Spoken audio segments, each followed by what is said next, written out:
मेरे इस चैनल पर आपको खुशामदीद रंगेमल ड्रामे की अगली आने वाली एपिसोड में आप देखेंगे कि रायद की ऑफिस में वो शख्स आएगा जिसके पास महापारा नौकरी के लिए गई थी और उसने महापारा को नौकरी नहीं दी और जलील करके निकाल दिया था। वो रायद को कहेगा कि हम आपके साथ काम करना नहीं चाहते। रायद कहेगा आपको हम पर भरोसा करना चाहिए क्योंकि इस टाइम हमारा बुरा वक्त है। सामने वाला शख्स कहेगा देखिए अगर बात बुरे वक्त की ही होती तो कोई भी आपका साथ दे देता, लेकिन यह मामला हमारी रेपुटेशन का है। हमारे साथ जो भी लोग जुड़े हुए हैं वो आप ऊपर एतमाद नहीं कर पा रहे। ये सब बातें रायद का वालिद ऑफिस के बाहर खड़ा सुन रहा होता है और फिर गुस्से में आकर महापारा के ऑफिस जाता है और महापारा उसे देखते ही अदब से अपनी सीट से उठकर खड़ी हो जाती है। लेकिन फजल साहब कहेंगे कि ठीक कहता था रायद, तुम जैसे ही लोग होते हैं जिनकी वजह से लोग गरीबों पर तरस खाना छोड़ देते हैं। फिर महापारा को कहेगा हमने तुम्हें अपनी बेटी करके पाला और तुमने ये सिला दिया, अरे इस वजह से तो तुम्हारा बाप भी तुम्हें छोड़कर चला गया,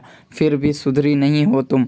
महापारा कहेगी बार बार मेरे बाप का नाम मत लें, मेरे बाप को बाप बनने के लिए कई मज़ारों और दरगाहों पर माथा टेकना पड़ा था और आप पता नहीं कहाँ से आ गए मेरे बाप बन के। और अगर इतने ही सगे थे मेरे और मेरी बर्बादी का इतना ही दुख था आपको तो मर क्यों नहीं गए। यह सुनते ही फजल साहब खामोश हो जाएंगे। यहाँ शैला बेगम सारा के घर आएगी उनसे रायद के लफ्ज़ों की वजह से माजरत करने। उससे सारा की माँ कहेगी कि एक डिप्रेशन के मरीज़ को प्रॉपर ट्रीटमेंट की ज़रूरत होती है और वो ट्रीटमेंट मेरी बेटी नहीं कर सकती। शैला कहेगी आप तो एक ज़रा सी बात पर मेरे बेटे को बदनाम कर रही हैं। सारा की माँ कहेगी मुझे आपके बेटे को बदनाम करना होता तो मंगनी के दूसरे दिन ही कर देती जब मुझे उसके मासी के साथ के अफेयर का पता चला था। शैला कहेगी एक्सक्यूज़ मी। सारा की माँ कहेगी मैं सब कुछ जानती हूँ शैला, मुझे हाजरा ने सब कुछ पहले ही बता दिया था। जैसे कि आपने अगली किस्त में देखा होगा कि हाजरा ने सोहेल को कहा कि इस बार रायद को बताने में मैं एक लम्हा भी नहीं लगाऊंगी और सोहेल ने कहा कि जाओ बताओ जाके रायद को।